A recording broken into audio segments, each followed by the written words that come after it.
علیہ وسلم نے فرمایا، اللہ عز و جل نے حضرت آدم علیہ السلام کو اپنی پسندیدہ صورت پر پیدا فرمایا۔ ان کا قد 60 ہاتھ تھا۔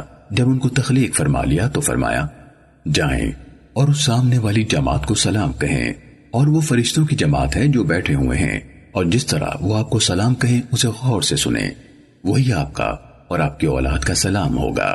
فرمایا وہ گئے اور کہا، السلام علیکہ۔ انہوں نے جواب میں کہا، السلام علیکہ ورحمت اللہ۔ فرمایا انہوں نے ان یعنی آدم علیہ السلام کے لیے ورحمت اللہ کا اضافہ کیا۔ آپ صلی اللہ علیہ وسلم نے فرمایا، ہر وہ شخص جو جنت میں داخل ہوگا آدم علیہ السلام کی اسی صورت پر ہوگا، اور ان کی قامت جنت میں 60 ہاتھ تھی۔ پھر ان کے بعد آج تک ان کی اولاد کی خلقت چھوٹی ہوتی رہی ہے۔ صحیح مسلم حدیث نمبر 7163۔